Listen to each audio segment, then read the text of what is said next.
Es la guerra más legendaria de la historia. 1 millar de barcos hicieron a la mar por una mujer.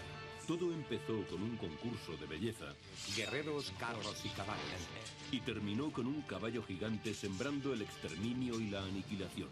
Muros enteros cayeron. Una narración tan poderosa que ha inspirado 3000 años de mitos y leyendas. Sacrificó a su propia hija. Una historia de ejércitos divididos. Engaños, mentiras. Tesoros robados. La decadencia, la catástrofe. Un centro comercial del mundo antiguo. Siempre hubo enemigos que quisieron hacerse con esta ciudad. Y una guerra sin fin. Fue un conflicto entre Oriente y Occidente. Ahora, arqueólogos, literatos investigadores y analistas militares descubren pruebas de que la mítica ciudad, destruida por la belleza y la venganza, pudo ser real. La Guerra de Troya, primera parte.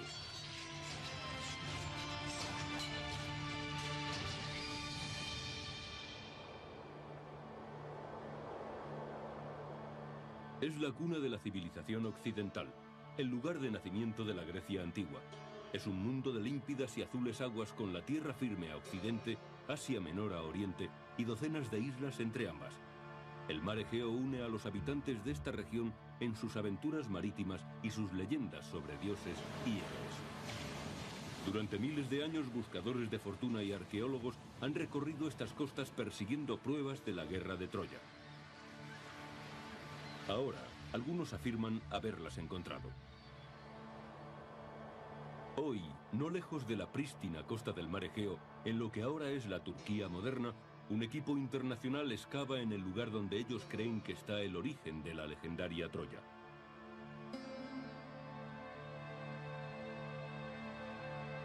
Afirman tener la evidencia de una urbe de 20.000 metros cuadrados, completa, con palacios, calles y animados mercados en el centro de la ciudad.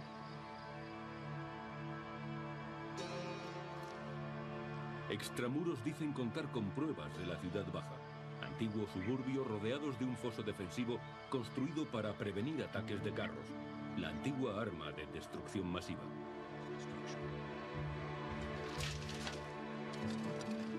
Manfred Korman dirige los trabajos de la excavación desde 1988. Mirando a nuestro alrededor no vemos nada. Todo es campo. Todo es planicie. Pero aquí existía algo. Aquí, en estos campos yermos, Korman y sus colegas ven una ciudad fortificada, rival de la antigua Atenas. Nos situamos en la última edad de bronce, la época prehistórica en que se desarrolló la Guerra de Troya. Pero como en todas las cosas, también aquí hay un conflicto porque algunos piensan que los hallazgos de Korman son pura fantasía, tan poco creíbles como el propio mito.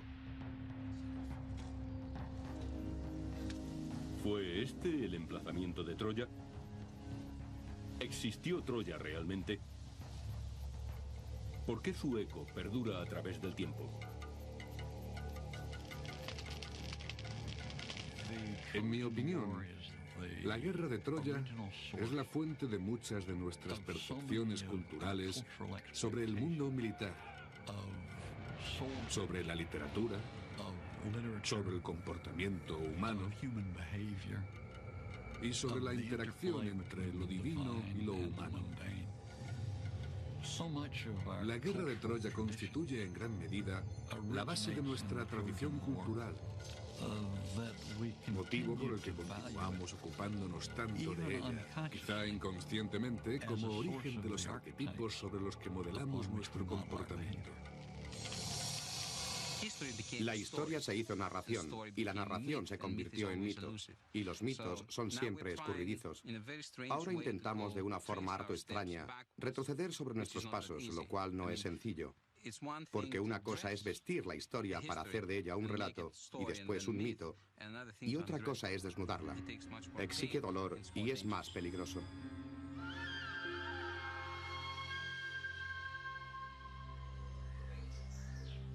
Aunque en la actualidad algunos estudiosos planteen reservas sobre la existencia de Troya, los historiadores del mundo antiguo nunca dudaron de que la Guerra de Troya formara parte de la historia. Heródoto, Tucídides y la mayoría de los historiadores griegos y romanos más importantes asumieron que la guerra de Troya fue un hecho histórico. En una playa que podría ser troyana, el profesor de Historia y Literatura Clásicas Robert Garland nos narra el argumento. Todo empezó con los dioses, como muchas otras narraciones sobre acontecimientos importantes del mundo antiguo. Y empezó con una boda, la boda de Peleo y Tetis, destinados a ser los padres de Aquiles, el mayor de los guerreros griegos en la guerra de Troya. Invitaron a la fiesta a todas las celebridades del mundo antiguo, a todos los dioses, a todas las diosas, excepto a una, porque pensaron que no sería una buena idea invitar a la discordia. Sin embargo, la discordia se presenta en la boda y ofrece una manzana de oro con la inscripción para la más hermosa. 3 diosas, Hera, Atenea y Afrodita, creen tener derecho a la manzana y piden a Zeus que actúe de juez. Pero Zeus, sabiamente, decide que le sustituya a Paris, el hermoso príncipe de Troya. Y como tan a menudo sucede, cada una de las candidatas ofrece algo a cambio. La que recibe el premio, Afrodita, le había prometido el amor de la mujer más bella del mundo. Pero existía un problema. Esa mujer estaba casada. Era Helena, esposa de Menelao, rey de Esparta. Paris embarca para Esparta con la disculpa de tratar sobre un asunto oficial. Aprovechando la ausencia de Menelao, su anfitrión, Paris se fugó con Helena dirigiéndose a Troya, y esto provocó la ira que desencadenaría la guerra de Troya.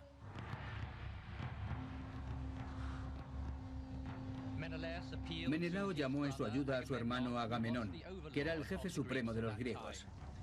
Y Agamenón convocó a todas las ciudades griegas, a todos sus reyes, para una guerra de desquite que resarciese a su hermano de la injusticia con él cometida. Reunieron 1000 naves, pero los dioses hicieron que cesara el viento. Para apaciguar a los dioses, Agamenón tiene que ofrecerles el mayor sacrificio posible, la muerte ritual de su propia hija. El viento sopla, la flota puede zarpar y comienza la guerra. Los griegos acampan ante los muros de Troya y durante los 10 años siguientes nacen y se destruyen héroes en el campo de batalla. Aquiles, el famoso guerrero griego, y Héctor, el campeón de Troya. La guerra se prolongaba. En el 10º año parecía que no fuera a tener fin. Entonces fue cuando a los griegos se les ocurrió la estratagema del caballo de Troya. Los barcos griegos partieron dejando el caballo ante los muros de la ciudad. Los troyanos rompieron el muro para meter el caballo en cuyo interior estaban los soldados griegos. Y por la noche, mientras los troyanos celebraban su supuesta victoria, los griegos salieron del caballo de madera y, facilitando la entrada a sus compañeros, se dedicaron al saqueo, el pillaje y la destrucción.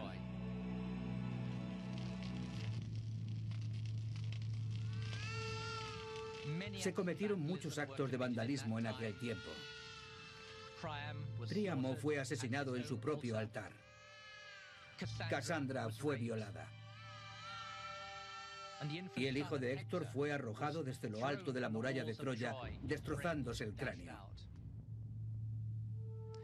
Pero incluso entonces, cuando Troya había sido totalmente destruida, no se veía el final de la guerra. Según sabemos por la Odisea, Ulises tuvo que peregrinar durante años antes de volver a su hogar. Agamenón se encontró con una tormenta doméstica. Su esposa, Climenestra, se había entregado a otro hombre y de acuerdo con este planeó la muerte de su esposo Agamenón. Así la vuelta a casa de los griegos fue para ellos tan desastrosa como lo fue la destrucción de Troya. ¿Cómo puede ser verdad un relato tan fantástico? La leyenda de Troya llega a nosotros en primer lugar por los escritos más antiguos de la civilización occidental, la Ilíada y la Odisea, cuya autoría se atribuye al poeta Homero. Pero Homero nació 5 siglos después de la época en que se supone tuvo lugar la guerra de Troya y se cree que era ciego e iletrado. Homero es nuestro testigo más antiguo de la guerra de Troya, que, sin embargo, podría haber tenido lugar 500 años antes de su nacimiento. ¿Cuál sería, pues, su grado de credibilidad? ¿Cómo podemos creer en este relato sobre concupiscencia e infidelidad, sacrificio humano, violación, sangre, guerra, destrucción y el postrer engaño? ¿Es la narración de Homero la auténtica historia de Troya?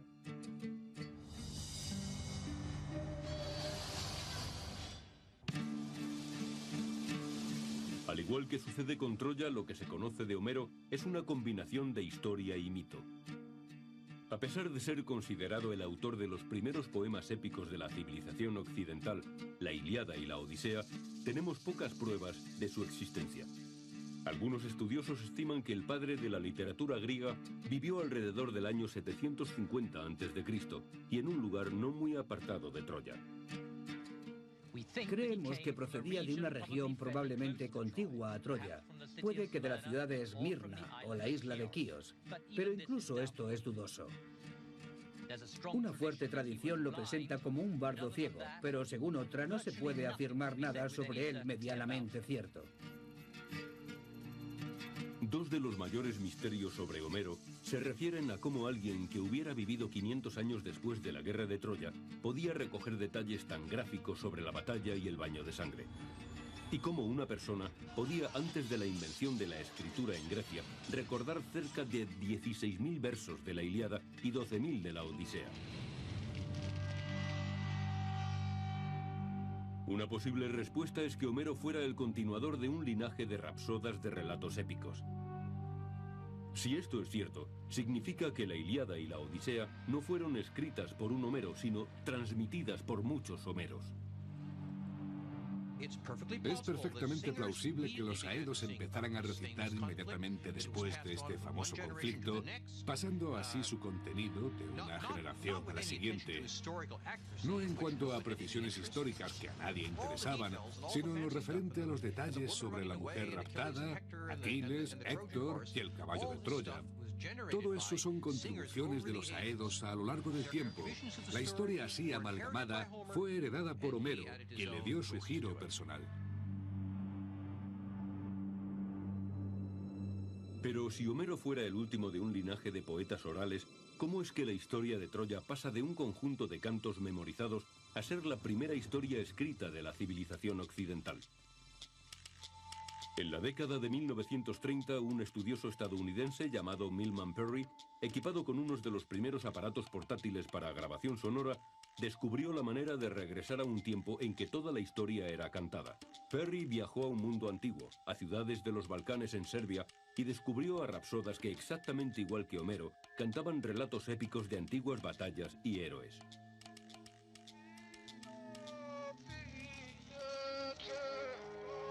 Parry grabó estas canciones en discos de aluminio y con cable de aluminio.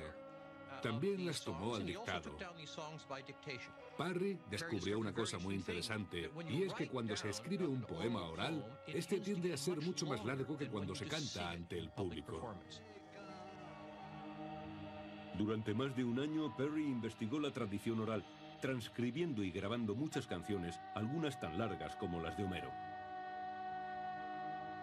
Perry fue testigo de que la memoria de los hechos históricos puede transmitirse durante largos periodos de tiempo sin perder su actualidad. Los bardos serbios cantaban la batalla de Kosovo que transcurrió durante el siglo XIV. Resulta interesante que las noticias escritas por los héroes invasores confirmen la veracidad de estos cánticos de 600 años de antigüedad.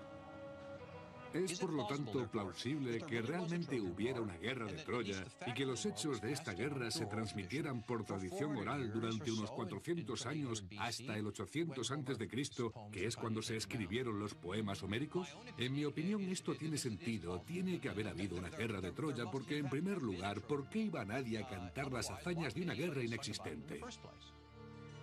El trabajo de Perry confirma no solo que una persona puede memorizar canciones tan largas como la Ilíada y la Odisea, sino que los hechos relatados pueden ser históricamente ciertos. Por primera vez se comprende la supervivencia de la historia de Troya durante 500 años, hasta la época de Homero, así como el origen de la grandeza del poeta. En su época, Homero tuvo que haber sido un rapsoda muy famoso, como hoy en día los Rolling Stones. De alguna manera sería un famoso hombre del espectáculo. Es posible que su importancia como poeta, demostrada por la Ilíada y la Odisea, que han sobrevivido, impulsara a alguien a anotar estos brillantes poemas. Ese alguien es el inventor de los medios técnicos que permitieron estas anotaciones, es decir, el inventor del alfabeto griego. Antes de Homero, las narraciones épicas se memorizaban y cantaban. Las recitaciones tenían lugar generalmente en las fiestas de la nobleza. Pero la historia de Troya de Homero era tan expresiva que alguien deseó tener un medio para recoger sus palabras y enseñárselas a los demás. El problema era que los griegos no tenían un sistema de escritura. De ahí la teoría de que esa persona, ese primer escriba griego, adaptara el sistema de escritura fenicio, añadiéndole vocales e inventando así el alfabeto fenicio para recoger las palabras de Homero. Este es un ejemplo basado en tempranos restos epigráficos del aspecto que tendría ese texto. Empieza en la esquina derecha.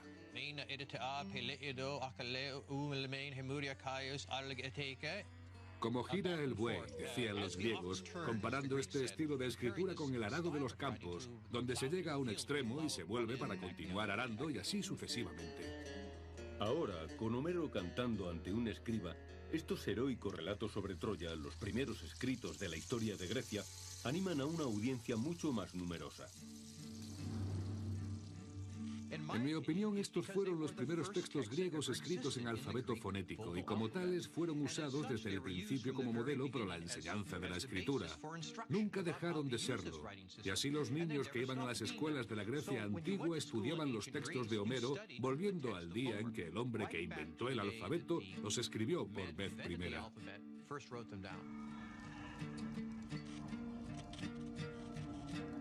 La historia de Troya de Homero se convierte en la herramienta mediante la cual se enseña la lengua y la literatura en que se cimenta la civilización occidental.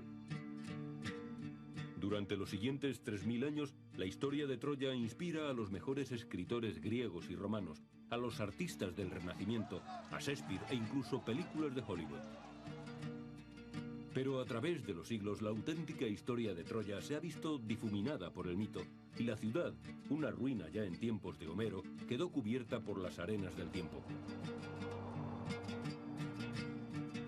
Más tarde, en el siglo XIX, impulsado por los relatos homéricos de batallas, sangre, anhelos y engaños, un rico aventurero parte en busca de tesoros y de la verdadera historia de Troya.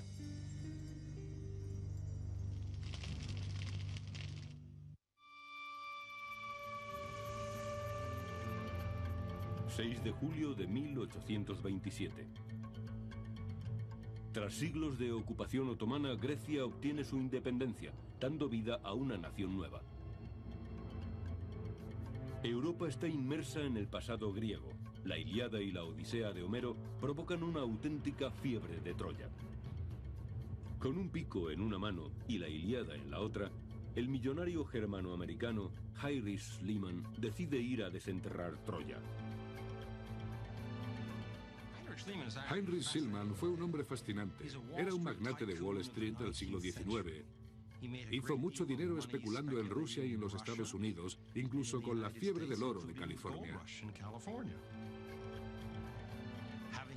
Cuando dispuso del patrimonio necesario para poder retirarse de los negocios, decidió dedicarse a perseguir lo que él mismo calificaba como la fijación de toda su vida: Grecia, y en particular la guerra de Troya. Heinrich Schliemann tenía una gran habilidad para hacer dinero. Estuvo en California cuando la fiebre del oro, hizo millones en el San Petersburgo de los zares y en su afán de dinero y aventuras se vistió de beduino, se circuncidó y entró camuflado en la Meca.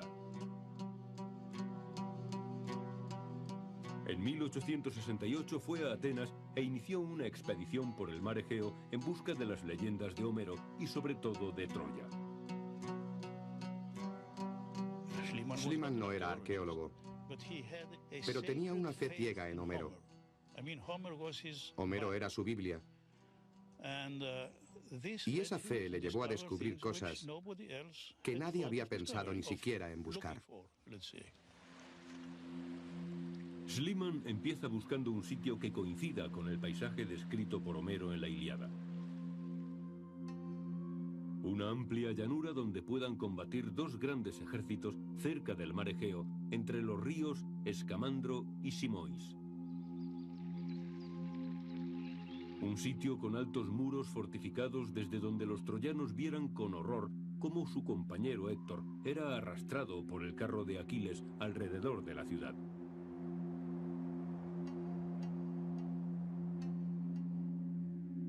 Elizabeth Riordan, arquitecta de las excavaciones que están teniendo lugar en Troya, nos indica los pasos de Schliemann por las planicies de la moderna Turquía. Heinrich Schliemann estaba convencido de que Homero escribió sobre un lugar que existió realmente. Y estaba también convencido de que encontraría Troya en este sitio llamado Hisarlik. Pensó que si excavaba profundizando hasta el lecho de roca, lo que encontraría en el fondo tenía que ser la Troya sobre la que había escrito Homero. En 1870, Schliemann y sus cientos de obreros perforaron miles de años de civilización abriendo zanjas en el montículo que corría de norte a sur y de este a oeste. La llanura troyana se inundó con los montones de lo que para Schliemann no eran más que escombros. Trabajó durante años, pero no encontró pruebas de la Troya de Homero. Estaba consternado. Necesitaba encontrar algo de verdad impactante. Y se consideró feliz cuando, al término de su tercer año de excavación, hizo un descubrimiento que colmaba su afán. Estaba investigando en este gran muro fortificado cuando, en una pequeña bolsa, encontró un tesoro de objetos de oro. Este era exactamente el hallazgo que necesitaba para atraer la atención. Vasos y copas de oro, piedras preciosas, joyas magníficas. En 1873, Schliemann saca el tesoro de Turquía de contrabando. Adorna a su esposa con las joyas, igual que Helena de Troya, y como un gran showman, grita a los cuatro vientos que ha descubierto el tesoro del rey Príamo. Los titulares de todo el mundo se hacen eco de la noticia. Heinrich Schliemann descubre la legendaria Troya. Pero la noticia resulta ser falsa. El tesoro encontrado por Schliemann data de 2500 años antes de Príamo y no corresponde a la época de la guerra de Troya. Y peor aún, Schliemann podría haber robado su descubrimiento de la Troya de Homero. Schliemann, con su interés por Homero, no fue pionero en esta zona. Frank Calvert, un expátrida de Gran Bretaña, vivía allí desde 1845. A través de los años, había reunido una enorme cantidad de pruebas textuales sobre la ubicación de Troya. Cuando Schliemann llega a Turquía, hay 7 lugares con posibilidad de ser la Troya de Homero. Pero Frank Calvert está convencido de que el terreno del que es propietario, un montículo llamado Hisarlik, es Ilión, la ciudad grecorromana que da nombre a la Ilíada. Schliemann decide ir a hablar con Frank Calvert. Cuando Schliemann visitó a Calvert en agosto de 1868, vio que la casa estaba llena de objetos y obras de arte que Calvert había extraído del suelo de Hisarlik, de Troya. Durante la cena, Calvert habló con Schliemann de sus excavaciones, mostrándole lo que había encontrado, y Schliemann se quedó impresionadísimo. Schliemann regresa a Atenas y, sin siquiera pisar la ciudad, escribe su primer libro sobre Troya. El problema es que no conoce los detalles. Calvert le dio por escrito la respuesta a las muchas preguntas de Schliemann, una de las cuales era: ¿qué altura tenía el montículo? ¿20 metros o 100 metros? El hecho de que Schliemann planteara esa duda demostraba que no tenía ni la más remota idea del lugar del que estaban hablando. Frank Calvert había estado excavando durante años para sí mismo discretamente, pero ahora Schliemann invierte todo su patrimonio en una excavación gigante, con cientos de obreros y desde luego sin pizca de discreción. Schliemann le dice al mundo que él es el único descubridor de Troya, sin mencionar para nada a Frank Calvert.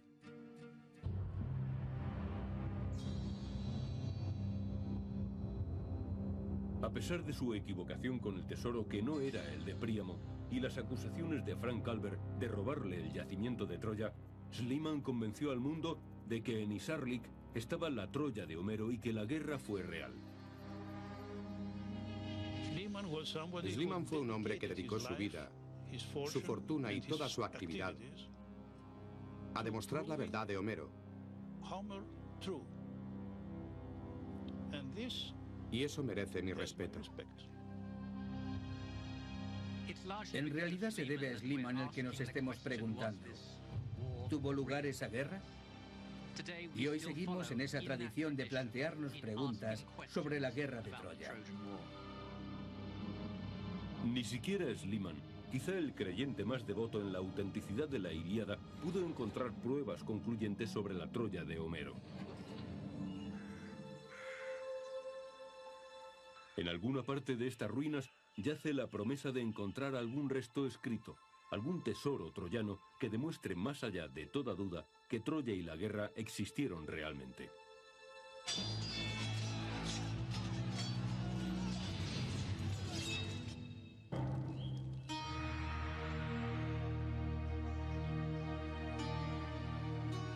¿Cómo podría ser la Troya de Homero este montón de rocas de la actual Turquía? Hasta Schliemann tiene dudas. Todo es poesía, escribe. Troya es un mito e Isarlik es solo una colina. En esencia lo que dicen diferentes escritos es: estoy muy satisfecho de mi obra, he descubierto Troya, pero algo me incomoda, y es que basándome en las palabras de Homero, en sus descripciones, yo había creído que Troya era bastante más grande. ¿Dónde está la prueba de que Isarlik tiene la extensión suficiente para ser la Troya de Homero? A la muerte de Schliemann en 1890, su esposa Sofía y el director de los trabajos, Wilhelm Dörfel, identifican los diferentes niveles del montículo de Isarlik y numeran las capas cronológicamente. Descubrieron que Schliemann había profundizado demasiado porque el supuesto tesoro de Príamo aparece en el nivel 2, correspondiente a unos 2500 años antes de Cristo. En cambio, la guerra de Troya se cree que tuvo lugar en el nivel 6 o 7, alrededor de 1250 años antes de Cristo. En esa capa encuentran evidencias de una destrucción por cataclismo. ¿Es esta la prueba de la verdadera guerra de Troya? En 1932 llega a la escena una de las figuras más conocidas de la arqueología, Carl Blegen, de la Universidad de Cincinnati. Blegen, quien ya había excavado en la Grecia continental, pensó que era el momento adecuado para volver a tratar de localizar Troya dentro del amplio contexto de la Edad de Bronce griega. Blegen examina el yacimiento al completo, descubriendo que Troya está a la altura del nivel 6. En la capa superior, nivel 7, descubre Blegen una concentración de casas en el interior del recinto amurallado, lo que parece indicar que la población se estaba protegiendo de los sitiadores. Pero tampoco Blegen descubre una ciudad del tamaño de la descrita por Homero. Troya parecía destinada a permanecer en el misterio. Más adelante, en 1982, llega a Troya Manfred Korfmann. En el ambiente arqueológico hay un gran escepticismo sobre este nuevo regreso a Troya. Muchos piensan que después de tantas excavaciones, al fin y al cabo han sido 3 las campañas realizadas, no puede quedar mucho por descubrir. Pero la campaña de Korfmann introduce 50 años de nueva tecnología en la excavación. Uno de sus primeros descubrimientos se sitúa justo al sur de Troya, a orillas del mar Egeo. Aquí su equipo encuentra más de 50 enterramientos con ajuares de la Grecia micénica. ¿Sería esta la prueba del campamento griego con los cadáveres de los guerreros griegos que habían venido a luchar contra Troya? El equipo de Korfmann descubre también que la bahía de Troya de la época difería sustancialmente de la actual, ya que el agua, en la época de la guerra de Troya, estaba más cerca de los muros de la ciudad. Y en años más recientes, no lejos de la antigua bahía, Korfmann y su equipo encontraron con prospección magnética lo que al principio parecía un muro a 400 metros de la ciudadela.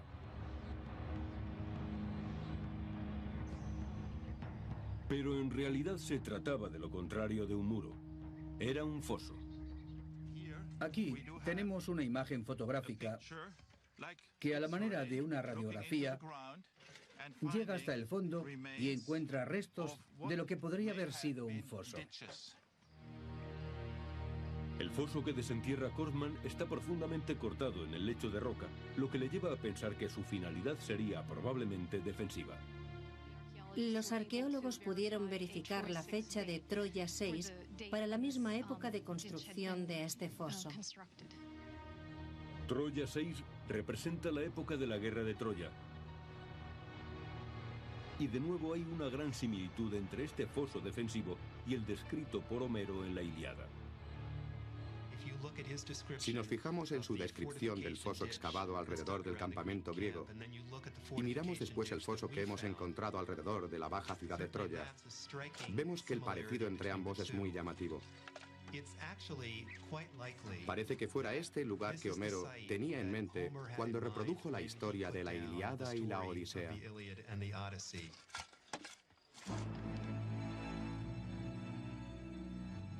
A lo largo de los años, Korfmann y su equipo descubren ídolos religiosos de dioses troyanos. Huesos para tejer las finas telas comercializadas por Troya a través del mundo antiguo. Puntas de lanza enemigas y cabezas de flecha empotradas en los muros de Troya. Monedas de la época de Alejandro Magno. Y un busto del emperador romano Augusto, quien remontaba su linaje hasta Troya. Pero a pesar de tan fantásticos hallazgos, hay algo que todavía se esconde de Korfmann, al igual que de todos los demás desde los comienzos de Schliemann. ¿Dónde está la prueba de la enorme ciudad descrita por Homero? Uno de los puntos más importantes que queremos averiguar sobre Troya es el tamaño de la ciudad en diferentes momentos de su historia, en diferentes periodos. Es decir, cómo creció, cómo disminuyó, si hubo actividades diferentes en áreas diferentes del asentamiento. Y para la respuesta se necesita algo más que las excavaciones en sí. Para descubrir algo tan escurridizo como es el tamaño de la ciudad, el equipo de Korfmann emplea una técnica más parecida al trabajo de granja que al de arqueología. Es el estudio de campo. Limpiamos la vegetación cada 20 metros para obtener condiciones similares a un campo recién arado. Recogemos todo lo que encontramos en esos puntos.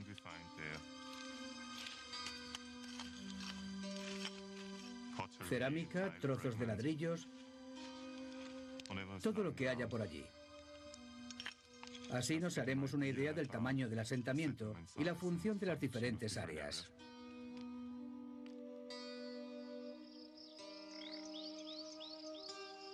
Sus hallazgos los llevan al campamento, donde los lavan, clasifican y fechan. Se trata de una gran cantidad de vasijas rotas que representan miles de años. Este año hemos cubierto alrededor de 15 hectáreas en 400 puntos y hemos recogido más de 100.000 objetos, desde esto hasta 2 toneladas de material. Una parte significativa de los restos de cerámica proceden de la Edad de Bronce, especialmente de la época directamente anterior a la guerra de Troya.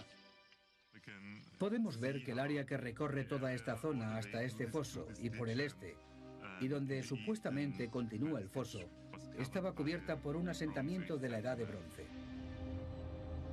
Los trozos de cerámica de la época de la guerra de Troya se extienden 400 metros al exterior de la ciudad amurallada de Troya a lo largo del foso defensivo. Este foso, que según Homero fue construido por los griegos para defender sus barcos, parece más bien un foso construido por los troyanos para defender su ciudad contra los griegos. Korfmann cree que esta zona, desde el foso hasta los muros fortificados de la ciudadela, podría ser una extensa ciudad baja de más de 20.000 metros cuadrados, que con los templos y palacios de la ciudadela constituyera la gloriosa ciudad de Troya. Es una Troya lo suficientemente grande para la descripción de Homero y lo suficientemente rica para que los aqueos quisieran conquistarla. Nosotros, los arqueólogos, tenemos en Troya la prueba y las pistas de que siempre fue una plaza fortificada, que lo hacían una y otra vez, porque siempre fue lo bastante rica como para defenderse, porque siempre tuvo enemigos que codiciaban esta plaza. Para nosotros, este es un argumento para decir que siempre hubo guerras en este lugar. Parece evidente que casi 3.000 años después de Homero, Manfred Korfmann ha demostrado finalmente que Troya es real. Pero ¿y la evidencia sobre la guerra de Troya? ¿Cuál fue su desencadenante real? Debemos creer a Homero en el sentido de que una mujer, aunque fuera la más hermosa del mundo, pudo provocar la destrucción de Troya.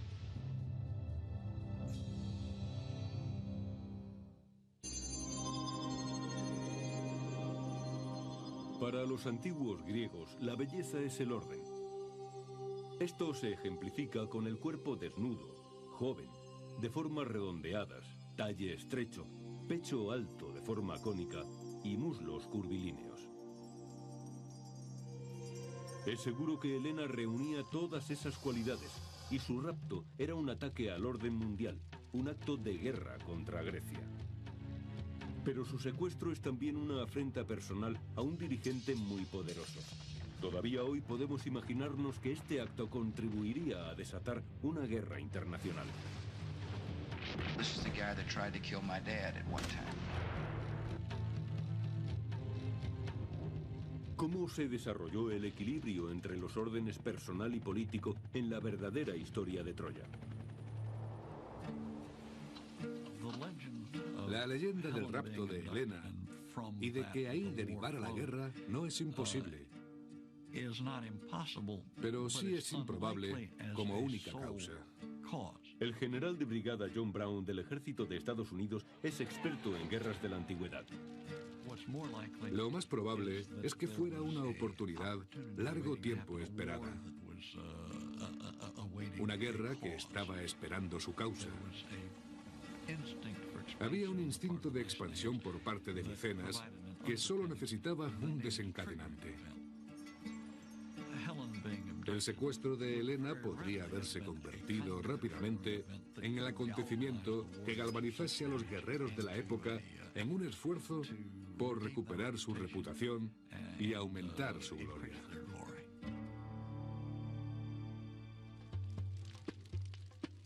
Homero nos habla de la coalición de griegos micénicos bajo el mando de Agamenón y su travesía del Egeo a bordo de 1000 naves para combatir en Troya. La fecha alrededor del 1250 a.C. ¿Cómo ve él las tácticas apuntadas por Homero comparándolas con la moderna estrategia militar? Actuando como jefe militar de Agamenón, el general Brown reúne a sus asesores. Inteligencia, operaciones, logística, efectivos, para preparar la guerra contra el enemigo, los troyanos. Señores, nos han pedido que hagamos un análisis operacional de la guerra de Troya para tratar de comprender los imperativos de la campaña que afectó a ambas partes, griegos o micénicos y troyanos. Lo primero que hay que considerar es lo que está en juego, el control de la ruta comercial por mar, decisiva en la economía del mundo antiguo. El escenario estratégico está dominado por la necesidad del control de las rutas comerciales. Quiero llamar su atención sobre una en particular, que es la que afecta a nuestra historia. Se trata de la ruta que parte del Mar Negro, atraviesa el Bósforo, el Mar de Mármara y termina en los Dardanelos. Aquí es precisamente donde se encuentra Troya. La situación de Troya le da el control de la ruta comercial entre el este y el oeste, con acceso no solo al granero de Asia Occidental, sino también a objetos de oro, especias y artículos de lujo. Un pecio descubierto en la costa de Turquía en 1984 y según la datación perteneciente a la época de la guerra de Troya, es testimonio de las riquezas en juego. En el barco se encontraron tesoros de 7 civilizaciones, medallones de oro egipcios, vasijas de aceite y especias del lejano oriente, lingotes de estaño en forma de piel de buey procedentes de Asia Central y cobre de Chipre. Estos metales se encontraron en la proporción exacta para la producción del bronce, 10 partes de cobre por 1 de estaño. El bronce está compuesto de estaño y cobre. Controlando el acceso a estos metales, se controla la industria de la edad de bronce. El control de la producción de ese metal en la edad de bronce equivale en la actualidad a controlar el petróleo. Si los griegos querían convertirse en un imperio, tenían que conquistar Troya. ¿Pero cómo? Si pasamos de la estrategia a la parte operacional, no tenemos más posibilidad. De nuevo, el general de brigada John Brown y sus hombres aplican modernos planteamientos militares a la guerra antigua que tuvo lugar en Troya. Desde el punto de vista de los efectivos, ¿qué me diría usted sobre las condiciones básicas, si esto representa la capacidad micénica y este área de aquí, Troya? La población de Troya no se puede comparar en poderío militar con los estados griegos aliados contra ella. Los griegos formaron una coalición que aventajaba a los troyanos en 5-1. Necesitaban esa superioridad numérica para asegurarse una rápida y decisiva victoria. Y para transportar sus fuerzas, Homero dice que embarcaron hacia Troya en 1000 naves de proa negra. ¿Algún comentario desde el punto de vista de la inteligencia? Sí, me gustaría indicar un par de cosas, señor. Como usted sabe, Troya es una ciudad fuertemente fortificada. Su muralla es compacta y muy alta. Si les permitimos resguardarse tras la muralla, tendremos que poner sitio a la ciudad. Además, ellos tienen aliados potenciales que acudirán en su ayuda en caso de necesidad. Bien, sobre el cuadro descrito por inteligencia, ¿qué opina usted sobre las operaciones? Los griegos deberán desembarcar directamente delante de la ciudad para o bien derrotar a los troyanos en combate abierto gracias a su aplastante mayoría, o bien obligarlos por hambre a abandonar la ciudad. Los aplastantes efectivos desembarcaron directamente en la costa de Troya en 1 millar de naves. Los griegos se preparan para reconquistar a Helena, recuperar su honor y ganar poder y riquezas, controlando la ruta comercial más importante de la Edad de Bronce. El plan es muy sencillo. Una última consideración logística. ¿Cómo se da de comer a las fuerzas de ocupación de 1000 naves? ¿Qué opina usted sobre este aspecto logístico? Los troyanos habrían reunido todos los alimentos y el agua disponibles y los tendrían a buen recaudo detrás de la muralla para su propio uso, evitando así que cayeran en manos de los griegos. El ejército griego, por lo tanto, tendría que adentrarse cada vez más en el campo para conseguir sus propios suministros de subsistencia. El gran riesgo consiste en que de esta forma se enemistaban con la población que quizá no habría participado en el conflicto, pero que de esta forma se inclinaría del lado de los troyanos. Este es un punto de vista interesante, John, porque de esta forma los griegos estarían divididos entre lo que debían hacer para ganar con más facilidad y lo que tenían que hacer para sobrevivir como ejército. No tenían otra alternativa que nutrirse con los productos de la tierra a base de correrías y saqueos. Y es precisamente con el resultado de una de estas correrías como comienza la Ilíada. Agamenón y Aquiles discuten por una mujer capturada por Aquiles en un saqueo. Agamenón hace valer su rango y reclama para sí el premio conquistado por Aquiles. Este monta en cólera y desenvaina su espada. El profesor de literatura clásica Robert Garland nos ilustra. Te juro que llegará un día en que los aqueos necesitarán la fortaleza de Aquiles. Y tú, por mucho que te acongojes y grande sea tu desesperación, no podrás socorrerlos cuando Héctor, el matador de hombres, siembre el terror en tu campo. Entonces se desgarrará tu corazón atenazado por los remordimientos por no haber sabido tratar con más justicia al mejor de los griegos. Aquiles se retiró de la batalla con sus mirmidones y los saqueos llevados a cabo por los griegos incitan a la población vecina a aliarse con los troyanos. Los griegos pierden su ventaja de la superioridad numérica y la guerra se alarga durante 10 años sin un claro vencedor. Por el episodio con que Homero empieza la Ilíada, una discusión entre Agamenón y Aquiles, su mejor guerrero, se ve claramente que no llevaba a Troya una coalición de voluntarios. Los problemas de esta coalición de no voluntarios se remontan a 10 años atrás, en la Grecia continental, cuando Agamenón planeaba una correría de venganza y saqueo.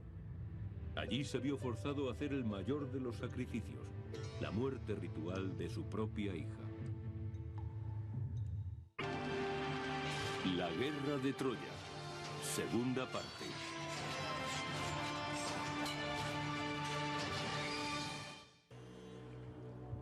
Al oeste de Troya, atravesando las islas griegas que salpican el mar Egeo, se encuentra la Grecia continental. Atenas, Esparta, Pilos, Olimpia, y en su centro se encuentra el mayor y más rico de los principados de la Edad de Bronce, Micenas. Ocultos entre estas ruinas están las pruebas de sus riquezas y su poder. Spiros Lacovidis es el padrino de la arqueología de Micenas y el director de las excavaciones. Trabajo aquí desde el año 58. Hace más de 40 años. Y se puede decir que estoy enamorado de este lugar. La civilización micénica fue una época de activas interconexiones, ya que la gente que se desplazaba por la región tenía que pasar forzosamente por Micenas. El aspecto de esta fortaleza envía un mensaje de poder tanto a amigos como a enemigos. Los muros de la ciudad se alzan hasta una altura de 13 metros y su anchura es de 8 metros. Hoy, Christófilis Magidis, director asistente de las excavaciones, se acerca a la entrada principal. 20 toneladas de piedra esculpida, llamada la Puerta de los Leones, erigida en la época de la Guerra de Troya. El elemento principal es el relieve de los leones, en la parte superior, en el triángulo de descarga. Este relieve da idea de una mezcla de declaraciones políticas y alusiones religiosas. La columna representa la casa del rey y los leones su poder y amparo. Es una pétrea y masiva exhibición del derecho divino que asiste al rey en su mandato. Este es un mensaje muy directo para quien pisa el umbral de la ciudadela.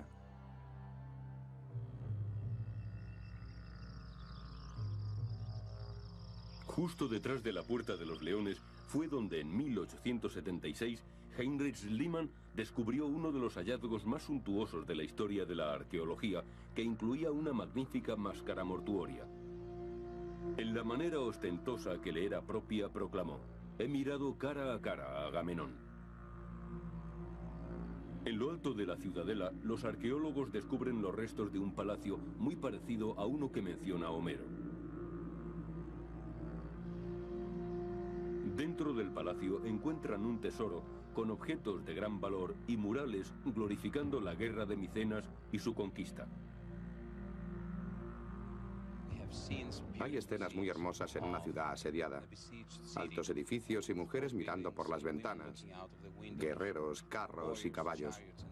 Solo podemos pensar que estas escenas reflejan, o al menos recuerdan de alguna forma, todas las aventuras de los micénicos en el Asia Menor Sur y noroccidental. En la azotea del gran palacio, viendo a sus pies el rico valle hasta el mar Egeo, quizás soñando con la conquista de Troya, Los reyes como Agamenón festejaban en compañía de sus caudillos. Homero nos habla de una fiesta que tiene lugar al otro lado de la península del Peloponeso, en Pilos, el reino de Néstor, un anciano y sabio rey y también un héroe de la guerra de Troya. Aquí, en 1996, en los sótanos de un museo regional, la arqueóloga Sharon Stoker encontró unas cajas con huesos de animales quemados. Habían sido almacenadas aquí y etiquetadas como restos de comida por el famoso arqueólogo Carl Blegen hace más de 50 años. Ahora Stoker encuentra algo peculiar en su contenido. Lo que aquí hemos representado son huesos de muslos y mandíbulas de toro, ganado macho. Probablemente hay unos 10 ejemplares aquí. La carne de 10 toros puede alimentar a 6.000 personas. Y el hecho de que los restos sean determinadas partes del cuerpo y todas procedentes de ganado vacuno macho hace sospechar a Stoker y al arqueólogo Jack Davis que son algo más que restos de comida. Aquí fue donde él encontró los objetos que más nos han interesado. Por aquí, por este rincón, estaba el enorme montón de huesos de animales. Es evidente que los huesos representan a los animales consumidos en la fiesta. Por aquí, más cerca del muro, tiene que estar la punta de lanza. La punta de lanza seguramente era el instrumento del carnicero. Y aquí, en el exterior, debía estar el montón de esas copas en miniatura. En la excavación realizada por Blegen en los años 50, se descubrieron miles de copitas en todos los rincones y pasillos del palacio de Néstor. Miles de invitados bebiendo. Todos esos objetos estaban agrupados en montones contiguos, unos cerca de otros. Pero también se encontró una pieza importantísima.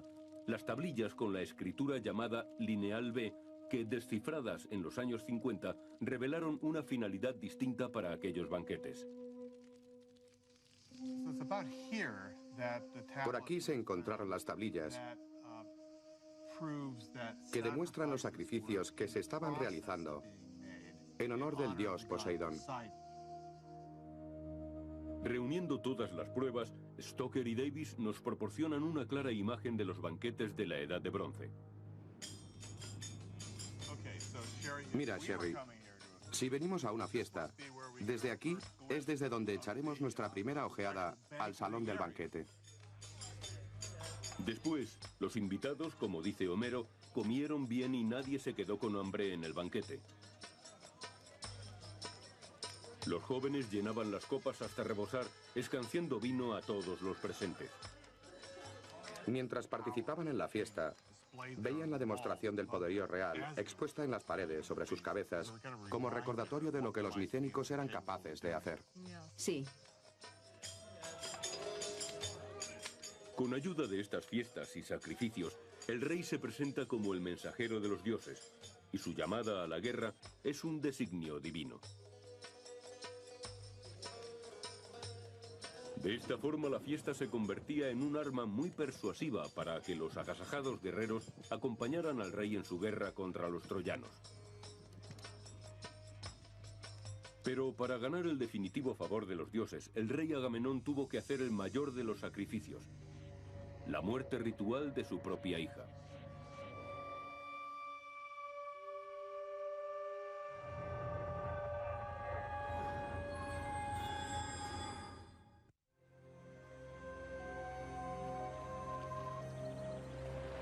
En la más virulenta intersección de la mitología con la historia se halla la práctica de los sacrificios humanos. ¿Cómo pudo una acción considerada el máximo crimen en el mundo moderno estar tan extendida entre las culturas antiguas? El profesor Robert Garland en una playa que bien podría ser la de Troya. El sacrificio humano es cometido por Agamenón. Después, según nos relatan, Aquiles mata brutalmente a 12 jóvenes troyanos para aplacar el espíritu de su amigo Patroclo. Y al final de la guerra, Políxena es sacrificada en la tumba de Aquiles.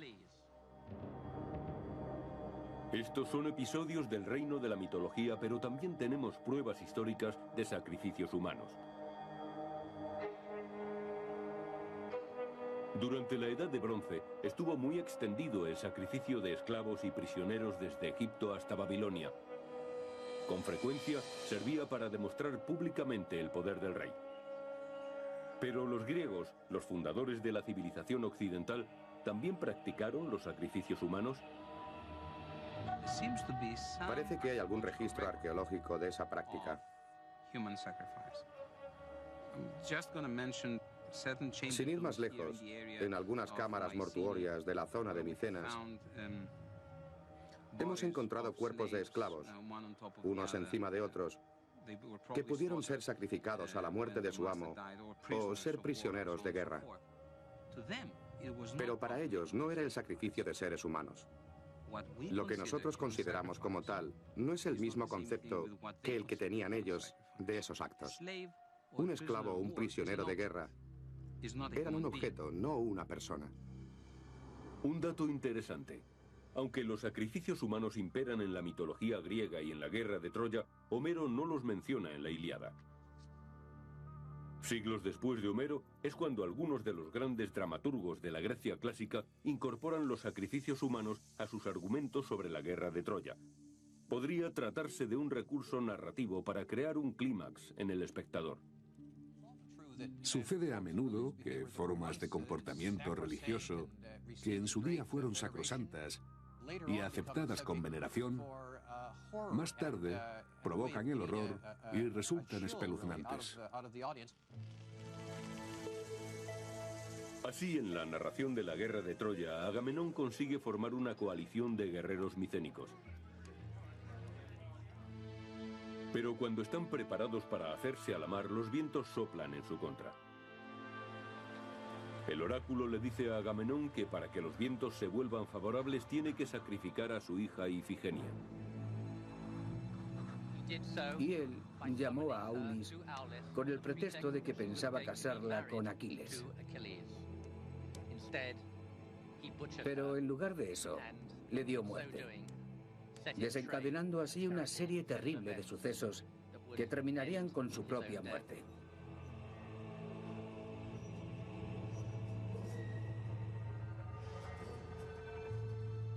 Para los griegos, este fue un importante mensaje, bien real, bien mitológico.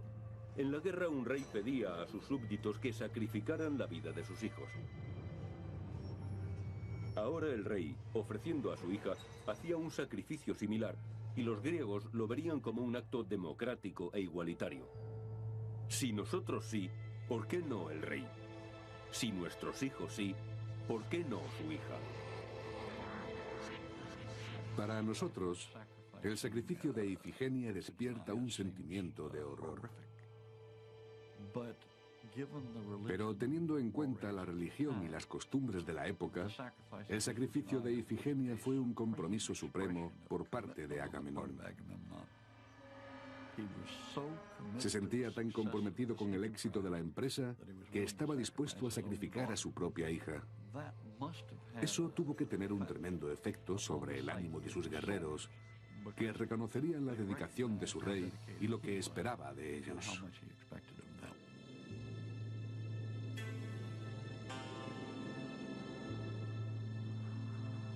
La primera sangre derramada en la guerra de Troya es pues una sangre joven e inocente. Agamenón pagará esa muerte con su propia vida. Pero de momento un fuerte viento favorable conduce la flota de guerra de los griegos hacia el este, hacia Troya. Lo que los griegos desconocían era la resistencia que encontrarían a manos del valiente Héctor y su ejército de troyanos.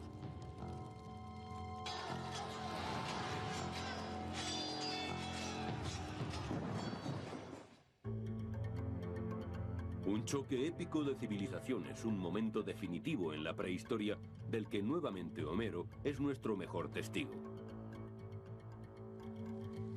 En los cerca de 16.000 hexámetros de la Ilíada, Homero explora todas las cuestiones importantes que todavía hoy intentamos resolver. Son cuestiones referentes al hecho bélico. La justificación de la instrucción militar, la responsabilidad, la eficacia del caudillaje, del mando la naturaleza de la valentía o cobardía en el campo de batalla. Y, por supuesto, lo que sucede tanto con los victoriosos como con los vencidos, enfrentados a la brutalidad del día a día. Sin embargo, Homero no escribe una crónica detallada de los 10 años de lucha, sino que concentra su narración en 4 días del año 10º y último de la guerra.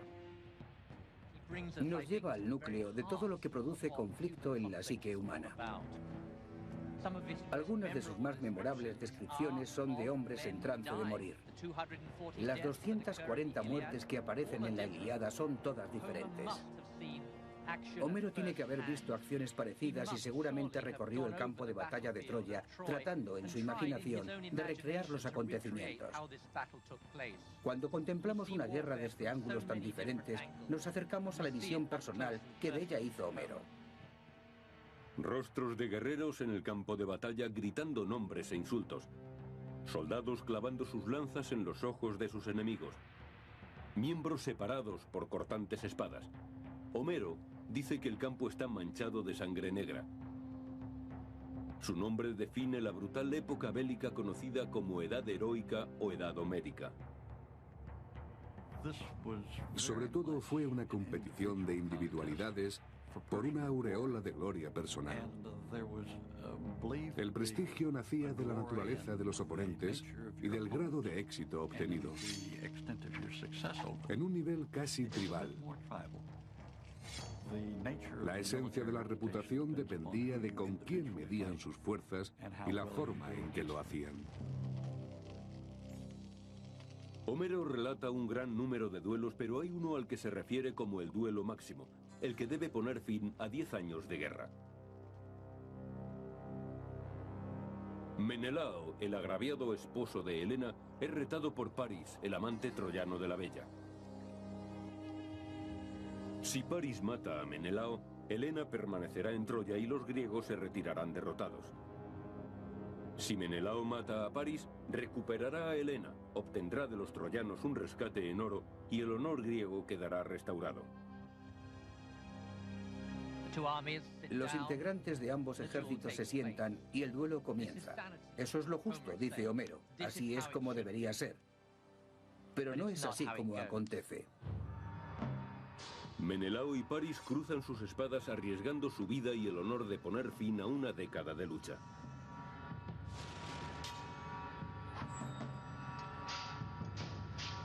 Menelao domina a Paris y se prepara para el golpe mortal, pero Homero hace intervenir a los dioses para salvar al joven.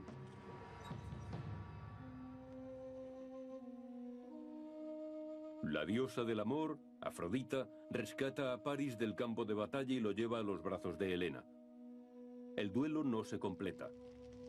La tregua da paso a la guerra. En cierto sentido, esta guerra tenía que librarse. Los efectivos eran tan numerosos que en ese momento ya no cabía una vuelta atrás. Pero en ese breve lapso de tiempo, Homero parece querer decirnos: así deberían resolverse los conflictos, directamente entre los interesados. Aunque terminar una guerra con un duelo entre dos dirigentes podría clasificarse de ilusoria fantasía, muchas de las observaciones homéricas sobre la batalla siguen vigentes hoy en día. Uno de los temas que claramente se advierte en la Ilíada y la Odisea, por servir de base a los dos poemas, sigue siendo relevante para la concepción castrense de hoy. Es el tema de la personalidad, un tema muy importante. Nosotros nos preocupamos mucho de la personalidad de nuestros oficiales y soldados. Los ejércitos modernos pueden aprender de los soldados de la guerra de Troya. Pero el más valiente de los guerreros griegos, Aquiles, no habría durado mucho en un ejército actual. Delante de otros señores de la guerra, Aquiles amenaza e insulta a Agamenón, su oficial en jefe. Sería yo el más despreciable de los mortales si cediese a todas las cosas que me has dicho. Manda pues a otros, pero no a mí, que no he de obedecerte.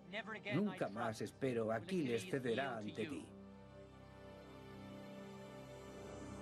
Para el público de Homero, la cólera de Aquiles contra Agamenón refleja a un héroe conflictivo que defiende su honor, pero hoy sus insultos darían pie a que se le formara un consejo de guerra. A Aquiles le preocupaba su prestigio y su posición entre los griegos. Todo lo contrario que a un hombre de equipo.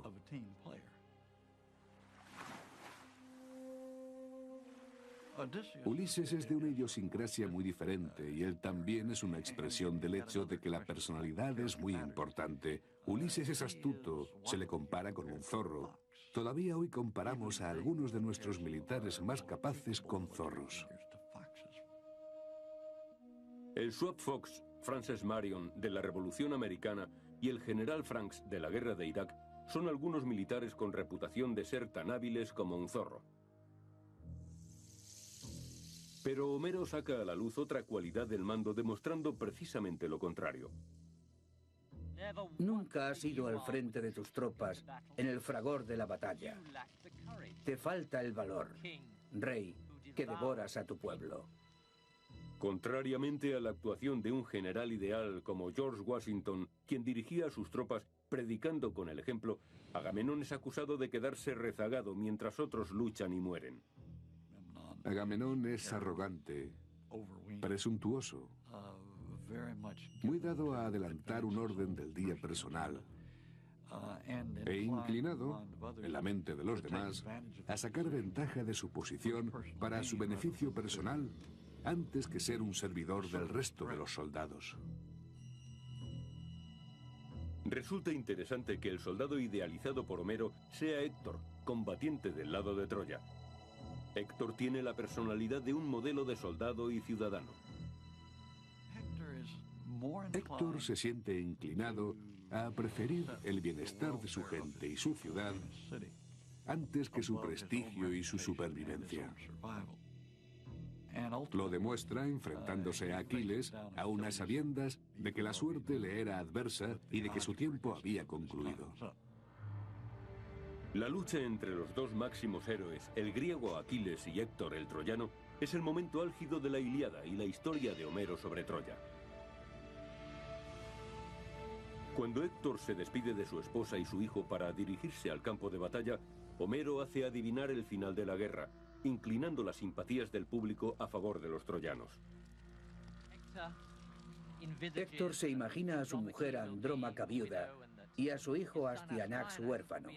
Y como cualquier fiel y amante esposo le dice: sufro más por vosotros dos que por mis conciudadanos. Es vuestra suerte lo que de verdad más me preocupa. Homero retrata a Héctor como un hombre familiar. Si los griegos luchan por venganza y codicia, Héctor lo hace para defender a su esposa, su hijo y su hogar. En cierta forma, los troyanos somos nosotros, y a través de sus ojos, en gran parte a través de los ojos de hombres como Héctor, vamos a seguir el hilo de los trágicos acontecimientos que se avecinan.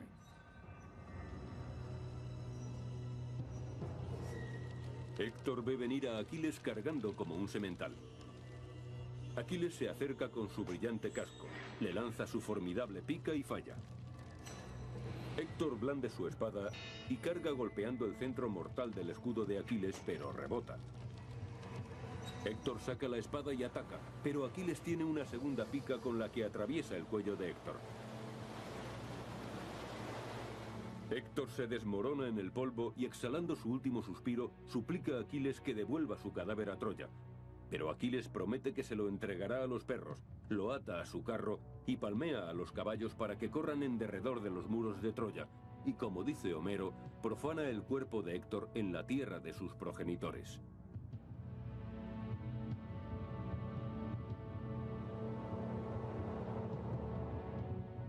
En la última escena del poema de Homero, el rey Príamo ruega que le sea entregado el mutilado cuerpo de Héctor, su hijo. El rey Príamo agarra el brazo homicida de Aquiles y, en actitud suplicante, apela a la compasión de Aquiles. Aquiles cede. Y los dos hombres se abrazan en reconocimiento de su identidad humana. Ya no son un griego y un troyano. No son ya enemigos a muerte. Ahora son un padre y un hijo. Homero revela aquí su misión subversiva, ya que pone el final a la quizá mayor historia de guerra del mundo con un mensaje antibelicista. Todos somos humanos. Todos somos padres e hijos. Todos tenemos vínculos que van más allá de nuestra identidad nacional. Ante todo y sobre todo somos seres humanos. Se declara una tregua para la incineración del cuerpo de Héctor. Se cantan lamentos funerarios. Las llamas consumen su cadáver dibujando la silueta de los muros de Troya. Homero no escoge un final tipo Hollywood. Elige un final que nos recuerde que la matanza va a continuar. De alguna forma, Homero nos dice a nosotros, a su audiencia, que no debemos confiar, que seguramente seguirán los estragos, la ferocidad, la carnicería y, en último término, la destrucción de Troya. Este episodio completa la historia contada por Homero, pero la verdadera historia de Troya no termina aquí. De repente, los griegos se han ido y un caballo de madera está a las puertas de Troya.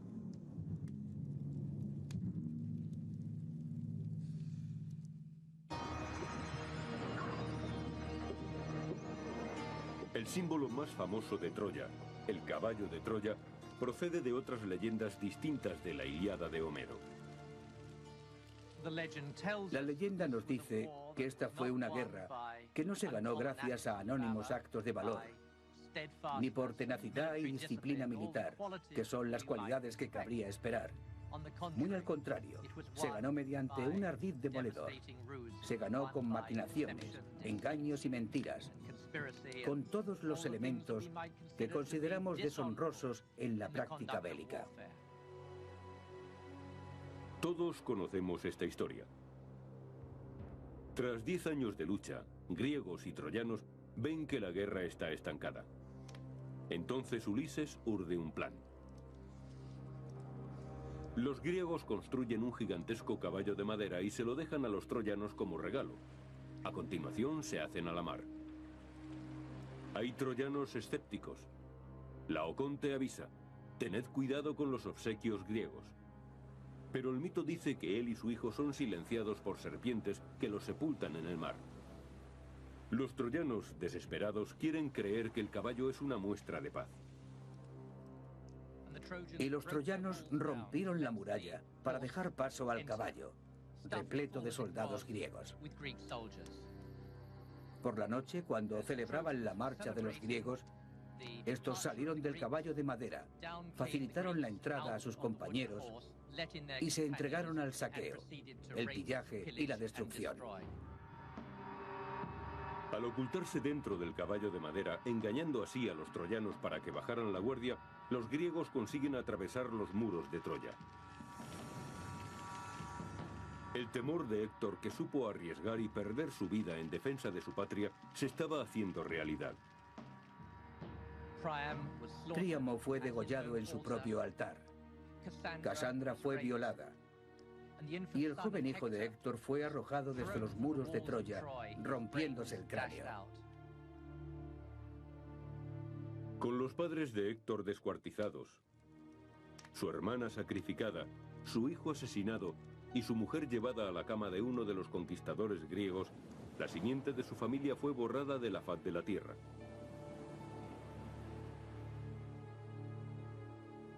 Para los griegos, esta amarga victoria significó la restauración del honor, las riquezas de Troya y Helena. Pero si bien hay multitud de vestigios arqueológicos que hablan de la destrucción de Troya, ¿cómo podría ser verdad la leyenda del caballo? El caballo de Troya se ha convertido en una especie de metáfora de la astucia.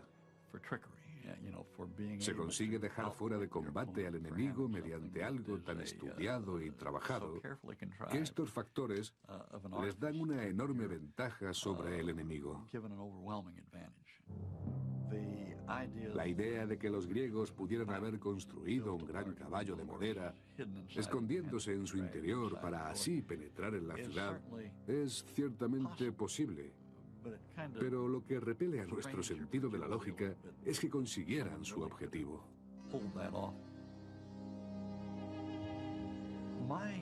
Yo me inclino más a ver en el caballo de Troya un tipo de representación, porque vagamente recuerda a algunos equipos de asedio como los que se colocaban ante los muros de una ciudad y que se empleaban para la destrucción o la neutralización de las murallas. Los hititas y los asirios poseían la tecnología del asedio. Es posible que estas armas de destrucción masiva de la Edad de Bronce pudieran haber inspirado la leyenda del caballo de Troya. Pero ya sea historia o mito, el caballo de Troya simboliza la guerra ganada mediante astucias y engaños. Lo que la leyenda parece querer contarnos es que, aunque esta guerra se iniciara por una causa justa, e incluso el final responda a este planteamiento, en el sentido de que los griegos se alzaron con la victoria, a pesar de ello, esa victoria se consiguió a un coste tan elevado que hay que cuestionarse la validez intrínseca de una guerra. Aquiles encuentra la muerte al ser alcanzado en el talón por una flecha del arco de París. Ulises es condenado a navegar errante durante otros 10 largos años antes de conseguir regresar a su isla. Menelao se prepara para matar a Helena, la esposa que le ha sido infiel, pero al ver su desnuda belleza, arroja lejos de sí la espada. Ambos tardan 10 años en encontrar el camino de vuelta a Esparta. En cuanto a Agamenón, en su primera noche de regreso a Micenas, Clitemnestra, su reina, que no perdonó nunca a su esposo el sacrificio de la hija de ambos, le asesina en el baño de la victoria. De esta forma, el regreso de los griegos fue para ellos tan terrible como lo había sido la destrucción de Troya.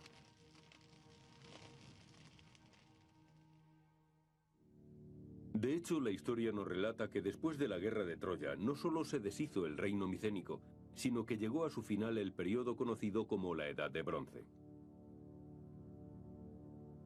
Se ha especulado mucho sobre la causa: guerra civil, invasión extranjera o una serie de devastadores terremotos. Grecia cayó en una edad oscura durante los siguientes 500 años, hasta la época de Homero. Lo que ha sobrevivido a través de la Edad Oscura es la historia de Troya. Debemos contextualizar esta guerra, viendo los sucesos que se produjeron después. El declive, las catástrofes, el colapso económico, porque los griegos, durante los 400 años siguientes, no volvieron a unirse en una nación.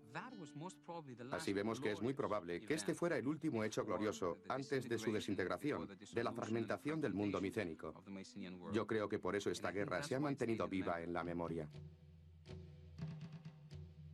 Si Homero canta la historia de Troya, la cólera de Aquiles, la belleza de Helena y la valentía de Héctor, sus cantos inspiran la invención del alfabeto griego.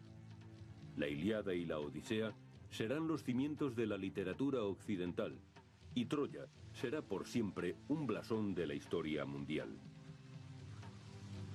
La Ilíada y la Odisea tuvieron un impacto enorme en el periodo arcaico, los siglos VII, VI y V a.C. Y así, por extensión, no debe sorprendernos que la gente desee visitar el lugar donde se cree que tuvieron lugar los acontecimientos narrados por Homero. Después los habitantes ven la posibilidad de comercializar agresivamente la ciudad, algo así como la Disneylandia de la antigüedad. Troya se alza de sus ruinas para convertirse en importante destino turístico.